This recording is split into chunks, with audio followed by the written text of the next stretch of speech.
Technical analysis में volume profile indicator को बहुत ही सुपीरियर और रिलायबल माना जाता है क्योंकि इस इंडिकेटर को यूज करके आप सबसे आसानी से बाइंग या सेलिंग डिसीजन ले सकते हैं। ये इंडिकेटर आपको बहुत ही आसानी से इंडिकेट कर देता है कि आपको किस जगह पे या किस प्राइस पॉइंट में किसी भी स्टॉक में एंट्री करनी है और कौन से प्राइस पॉइंट में आके आपको उस स्टॉक को सेल करना है। बहुत ही इजीली आपको ये इंडिकेशन मिल जाता है इस इंडिकेटर से। ये इंडिकेटर हर एक प्लेटफॉर्म पे अवेलेबल नहीं है। जैसे अगर आप investing.com पे जाओगे और इंडिकेटर्स में अगर आप वॉल्यूम प्रोफाइल डालोगे तो ये इंडिकेटर आपको वहाँ पे नहीं दिखेगा। पर अगर आप इस इंडिकेटर को यूज करना चाहते हैं तो आपको आपके ब्रोकर के प्लेटफॉर्म पे ये इंडिकेटर जरूर मिल जाएगा। जैसे मैं जीरोधा या अपस्टॉक ब्रोकर को यूज करता हूँ तो इस प्लेटफॉर्म के ऊपर मुझे वो इंडिकेटर मिल जाता है। पर अगर आपके पास जीरोधा या अपस्टॉक्स का अकाउंट नहीं है तो ये इंडिकेटर आप याहू फाइनेंस पे से बहुत ही आसानी से यूज कर सकते हैं। जब आप याहू फाइनेंस पे जाओगे तो किसी भी चार्ट को जब आप क्लिक करोगे तो यहाँ पे इंडिकेटर्स पे आपको क्लिक करना है और यहाँ पे आपको वॉल्यूम प्रोफाइल टाइप इन करना है। तो जब आप वॉल्यूम प्रोफाइल टाइप करोगे तो आपको ये इंडिकेटर यहाँ पे बहुत ही आसानी से मिल जाएगा। तो इस इंडिकेटर को यूज करने के लिए आपको investing.com पे नहीं जाना है। ये इंडिकेटर या तो आपको फ्री में याहू फाइनेंस में मिलेगा या आपके ब्रोकर के प्लेटफॉर्म पे, ब्रोकर जो आपको प्लेटफॉर्म प्रोवाइड करता है टेक्निकल एनालिसिस करने के लिए, उस प्लेटफॉर्म पे आपको बहुत ही आसानी से ये इंडिकेटर मिल जाएगा। आपको इस इंडिकेटर की खासियत पता है? इस इंडिकेटर को यूज करके आप इंट्राडे ट्रेडिंग भी कर सकते हो, आप स्विंग ट्रेडिंग भी कर सकते हो, आप लॉन्ग टर्म की पोजीशन भी ले सकते हो। जो पोजिशनल ट्रेड्स होते हैं, जो लॉन्ग टर्म इन्वेस्टमेंट्स हम करते हैं, उसको भी आप इस इंडिकेटर को यूज करके कर सकते हो। ये इंडिकेटर इसलिए इतना खास है क्योंकि हर एक टाइम फ्रेम पे आप इसको बहुत ही इफेक्टिवली और एक्यूरेटली यूज कर सकते हो। पर इस इंडिकेटर को आपको अगर प्रॉफिट में कन्वर्ट करना है तो इसे बहुत ही स्ट्रेटेजिकली यूज करना आपके लिए बहुत ही इंपॉर्टेंट है। तो चलिए आज के वीडियो में सीखते हैं वॉल्यूम प्रोफाइल की ट्रेडिंग स्ट्रेटेजी, जिसको यूज करके आप हर एक टाइम फ्रेम की हर एक प्रकार के ट्रेड कर सकते हैं। चाहे वो इंट्राडे हो या वो स्विंग ट्रेडिंग हो या फिर वो लॉन्ग टर्म ट्रेड क्यों ना हो, सभी प्रकार के ट्रेड आप इस इंडिकेटर को यूज करके कर सकते हैं। और आज उसी की स्ट्रैटेजी मैं आपको सिखाने वाला हूँ इस वीडियो में। तो वीडियो में लास्ट तक बने रहिए। और एक बहुत ही इंपॉर्टेंट चीज, नोट्स बनाना बिल्कुल मत भूलना क्योंकि बहुत सारी ऐसी चीजें जो न्यू सीखने वाले हो आप इसमें। शायद आपने पहले ये चीजें कहीं ना सुने हो या शायद पहले सुना भी हो तो आधा अधूरा कैसे सुना हो। तो आज मैं आपको पूरे डिटेल में एक स्ट्रैटेजी सिखाने वाला हूँ, तो नोट्स बनाना बिल्कुल ना भूलिएगा। वॉल्यूम प्रोफाइल में अलग अलग प्रकार के बार्स होते हैं। कुछ बार्स की साइज छोटी होती है तो कुछ बार की साइज बड़ी होती है। जो ये छोटे साइज वाले बार्स होते हैं उन्हें हम कहते हैं लो प्रोफाइल एरिया या लो वॉल्यूम एरिया, और ये जो सबसे बड़े बार होते हैं उन्हें हम कहते हैं हाई वॉल्यूम एरिया या हाई प्रोफाइल एरिया। अब आप एक चीज ऑब्जर्व कर रहे होगे, जैसे ही मैं चार्ट को स्क्रॉल इन या स्क्रॉल आउट करता हूँ तो ये जो वॉल्यूम प्रोफाइल के जो साइज है ये बार बार वेरी कर रहे हैं। जैसे मैं जूम आउट करूँ तो कुछ बार की लेंथ चेंज हो जा रही है, या मैं जूम इन करूँ तो फिर किसी किसी बार्स की लेंथ चेंज हो जा रही है। जो बार्स पहले बड़े थे वो यहाँ पे छोटे हो जाते हैं और जो बार्स पहले छोटे थे वो यहाँ पे बड़े बन जाते हैं। तो ये होता क्यों है? अब वॉल्यूम प्रोफाइल के बारे में एक चीज जानना आपको बहुत इंपॉर्टेंट है। आप आपके चार्ट पे जितनी कैंडल देख पा रहे हो या जितने टाइम फ्रेम की कैंडल आप देख पा रहे हो ना, वॉल्यूम प्रोफाइल उस कैंडल्स का या उस टाइम फ्रेम का कैलकुलेट होता है। जैसे अगर आप 3 महीने का चार्ट देख पा रहे हो, यहाँ पे अगर आप 3 मंथ्स पे क्लिक करोगे तो आपको 3 महीने में चार्ट किस प्रकार बना था वो आपको यहाँ दिखेगा। तो जब आप 3 महीने का चार्ट दिखोगे तो ये वॉल्यूम प्रोफाइल उस 3 महीने के चार्ट का बना हुआ होता है। अगर आप 6 मंथ्स का चार्ट देखते हो तो ये 6 महीने के कैंडल्स का वॉल्यूम प्रोफाइल आपको यहाँ पे मिलता है। अगर आप 1 ईयर का चार्ट देखते हो तो आपको 1 ईयर का वॉल्यूम प्रोफाइल यहाँ पे पता लगता है। तो ये जो वॉल्यूम प्रोफाइल होता है वो हर एक टाइम फ्रेम में वैरी करता है। आप कितने टाइम फ्रेम का वॉल्यूम प्रोफाइल देखना चाहते हो उसके हिसाब से ये जो वॉल्यूम प्रोफाइल के बार्स होते हैं ये चेंज होते जाते हैं। ये जो सबसे बड़ी बार आपको वॉल्यूम प्रोफाइल में दिख रही है इसे कहते हैं कंट्रोल। और हमारे ट्रेडिंग स्ट्रेटेजी में कंट्रोल का सबसे इम्पोर्टेंट पार्ट है। ये जो कंट्रोल वाला एरिया होता है ये हमें बताता है कि किस प्राइस पॉइंट पे या किस प्राइस के जोन में सबसे ज्यादा बाइंग या सेलिंग हो रही है स्टॉक्स की। ये जो कंट्रोल वाला एरिया है आप यहाँ पे ऑब्जर्व करोगे, मैक्सिमम टाइम इस एरिया में स्टॉक में बहुत ज़्यादा डिमांड या सप्लाई बनी हुई है। अब यहाँ पे एक चीज़ को ऑब्जर्व कीजिए, जब भी स्टॉक एक लो वॉल्यूम एरिया या लो प्रोफाइल एरिया की तरफ जाता है वहाँ से वो रिट्रेस होके एक हाई वॉल्यूम एरिया या कंट्रोल की तरफ बढ़ता है। अब इसी फैक्ट को हमें यूज़ करके हमें हमारी ट्रेडिंग स्ट्रैटेजी को बनाना है। जब भी स्टॉक एक हाई प्रोफाइल एरिया या कंट्रोल के पास आता है हमें यहाँ पे हमारी बाइंग या सेलिंग अपॉर्चुनिटी को ढूंढना है। तो अगर यहाँ पे इस सिनेरियो में मुझे ट्रेड करना हो तो सबसे पहले मैं एक एरिया ऑफ वैल्यू को फाइंड आउट करूंगा, चाहे वो एक सपोर्ट या रेजिस्टेंस एरिया हो या फिर अगर वो एक ट्रेंड लाइन हो। तो इस चार्ट में बहुत ही इजीली मैं एक सपोर्ट एरिया बना सकता हूँ। यहाँ पर आप ऑब्जर्व कीजिए, ये जो एरिया है, ये जो 200 रुपये के प्राइस पॉइंट वाला एरिया है, पहले वो एक रेजिस्टेंस की तरह काम करता था। जैसे जब भी स्टॉक यहाँ पे आता था, यहाँ पे इसे एक बहुत ही स्ट्रॉन्ग रेजिस्टेंस फेस करना पड़ता था और वहाँ से रिट्रेस होकर वो नीचे की तरफ चले जाता था। सिमिलरली जब ये रेजिस्टेंस का एरिया ऊपर की तरफ ब्रोक हुआ इस एरिया में, फिर उसने एक सपोर्ट की तरह काम करना शुरू कर दिया।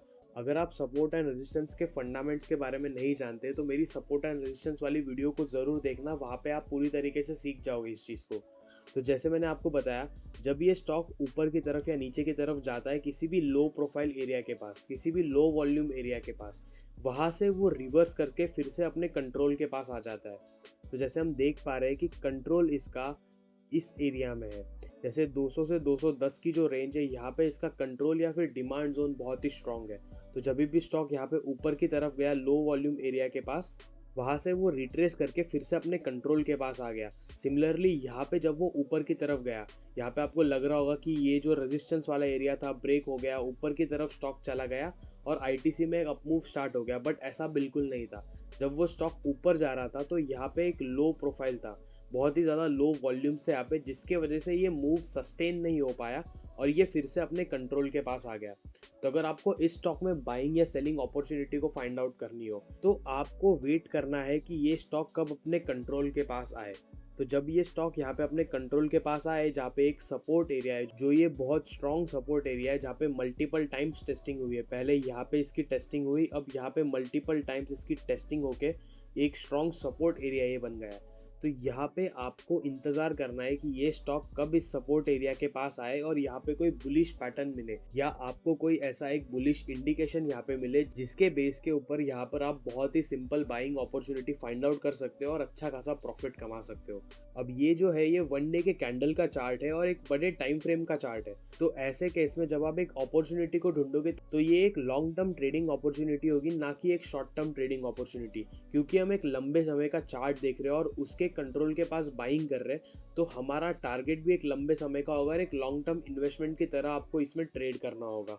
और एक एग्जांपल के तौर पे लेते हैं गेल का 1 आवर का चार्ट। आप यहाँ पे ऑब्जर्व करोगे कि ये जो चार्ट है वो 1 आवर के कैंडल का चार्ट है।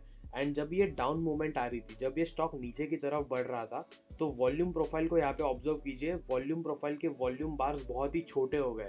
तो जैसे मैंने आपको थोड़ी देर पहले समझाया कि जब वॉल्यूम प्रोफाइल के बार्स छोटे हो जाते हैं तो वहाँ से बहुत ही जल्दी रिवर्सल होने के चांसेस बढ़ जाते हैं। तो आपको अगर यहाँ पे इस सिनेरियो में कोई भी प्रकार का ट्रेड प्लेस करना है तो आपको वेट करना होगा सपोर्ट एरिया के पास आने का। तो ये जो सपोर्ट एरिया मैंने आपके लिए ड्रॉ किया है यहाँ पे, ये सपोर्ट एरिया के पास जब ये स्टॉक आएगा तो यहाँ पे अगर आपको कोई भी बुलिश पैटर्न मिलता है, यहाँ पे चाहे वो कोई कैंडलस्टिक पैटर्न हो या मल्टीपल कैंडलस्टिक का पैटर्न क्यों ना हो, कोई भी प्रकार का अगर आपको बुलिश ट्रिगर यहाँ पे मिलता है तो आप यहाँ पे आपका ट्रेड प्लेस कर सकते हो। और जैसे मैंने आपको बताया कि स्टॉक्स लो वॉल्यूम प्रोफाइल से हाई वॉल्यूम प्रोफाइल की तरफ ज़रूर जाते हैं।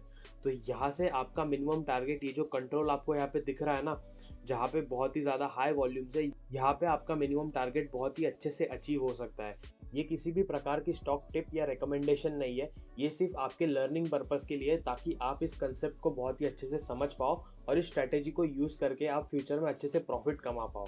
इंट्राडे ट्रेडिंग के एग्जांपल के लिए लेते हैं हिंदाल्को का 5 मिनट्स के कैंडल का चार्ट।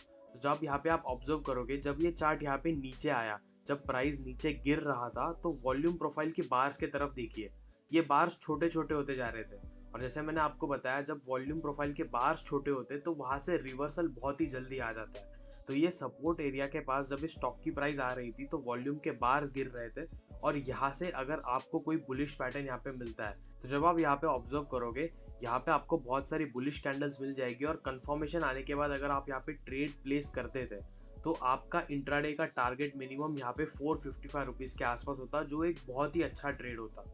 और एक एग्जांपल के तौर पे देखते हैं ICICI प्रो का चार्ट। यहाँ पे आप ऑब्जर्व कीजिए, 650 के आसपास इसकी कंट्रोल प्राइस है। जो वॉल्यूम प्रोफाइल के बारे में हमने जो सीखा, जो कंट्रोल के बारे में हमने समझा, तो 650 के आसपास इसका कंट्रोल प्राइस है।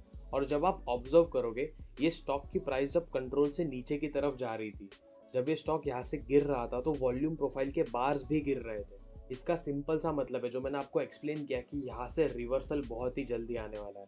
और अगर आप यहाँ पे एक रिवर्सल ट्रेड प्लेस करते हो तो करंट प्राइस इसका 564 रुपीज़ के आसपास है। आपका टारगेट 650 बहुत ही इजीली अचीव हो सकता है, जो तकरीबन 15% से ज़्यादा होता है।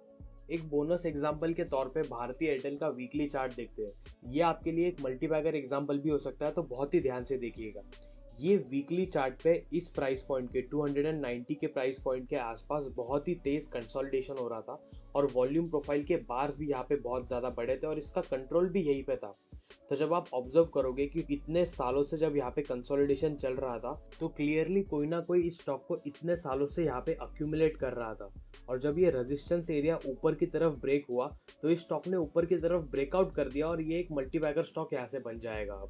तो आज की वीडियो में बस इतना ही। वीडियो को 2-3 बार ज़रूर देखिएगा ताकि ये वीडियो में जो कंसेप्ट मैंने आपको सिखाया है, जो स्ट्रैटेजी मैंने आपको सिखाई है, वो आपके दिमाग में बहुत ही आसानी से क्लियर हो जाए। क्योंकि स्ट्रैटेजी अगर आपको क्लियरली समझ में आ जाती है तो उसको यूज़ करके आप बहुत ही आसानी से फिर पैसा कमा सकते हो। और उसके लिए आपको वीडियो मल्टीपल टाइम्स देखना ज़रूरी है। इस वीडियो को लाइक कीजिए और चैनल को सब्सक्राइब ज़रूर कीजिएगा ऐसी और वीडियोज़ देखने के लिए।